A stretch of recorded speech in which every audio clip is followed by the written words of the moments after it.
Hi, it's James Harrison here to talk about the next daily drumming influences revisited. Today, it is the Madison Scouts snare line. And what I mean by that, the Madison Scouts are a drum and bugle corps. I'm wearing my green today. Um, that in 1978, they did a snare line that had 12 snares. And it really caught my attention. They were very, very clean. Now, back then, Drum Corps International was a completely different beast than it is today.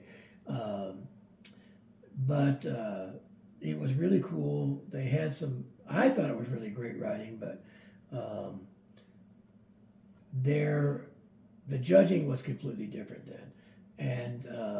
But it was just a powerhouse snare line that caught my attention. I thought, I want to be in this corps. This is a group I want to be in.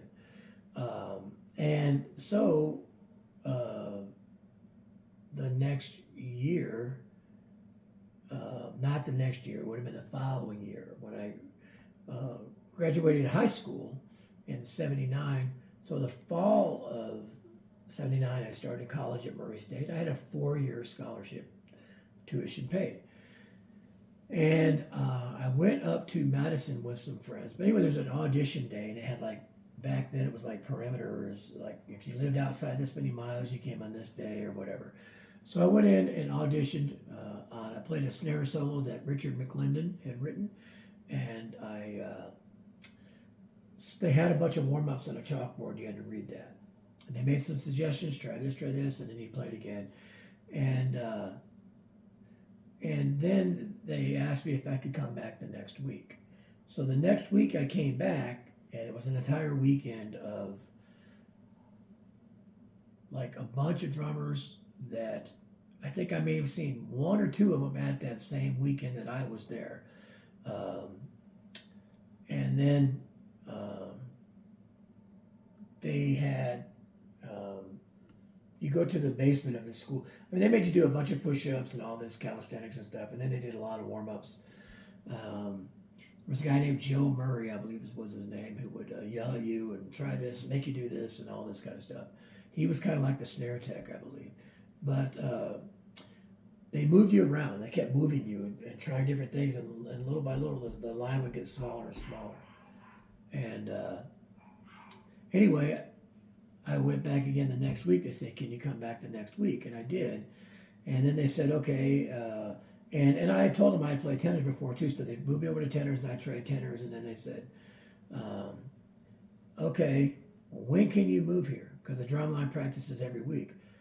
I was under the impression, like the horn line, that the drum line only practiced one weekend a month. They said, "No, first year you got to be here every weekend." And I couldn't do that because I couldn't not nor could I afford it to drive up every weekend from Murray, Kentucky to Madison. But also because I was on a full ride scholarship, I had ensembles and everything that I had to be in, and so I couldn't afford to give up 4 years full tuition to do it. So that was kind of the beginning of the end of my drum corps career, because back then you didn't have video auditions. You didn't just show up in June or May, you know, or video playoffs, any of that. It didn't exist at the time. Um, so I did march that year. Some friends of mine who were horn players did, but I did not. I think that was the year they opened with their playing our song and whatnot. But anyway, that was the beginning of that. But it was inspired by the power I saw in that snare line from 1978 and being a 12 thing. And if I'm not mistaken, I believe in prelims they might have tied the Blue Devils for high execution. It could have been Santa Clara, but Santa Clara, the Blue Devils for high execution. Execution only, that was a different thing. They had divisions of scoring, and some of it was music, the way it was written, and the difficulty level, and all that kind of stuff. And then some of it was execution, and then they combined, and you had a drumline score and whatnot. But I was just blown away by that snare line and decided I wanted to be in it. I regret that I never got to be a part of it, but I just couldn't give up a full tuition 4-year ride because I couldn't have afforded college otherwise.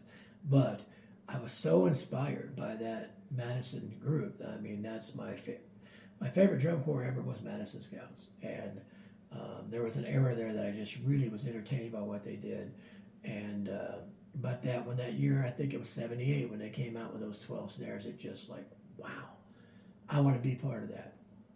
I never got to do that. However, it was definitely something. It was an inspiration. So the drummer or the drum group for the day is the 1978 Madison Scout snare line.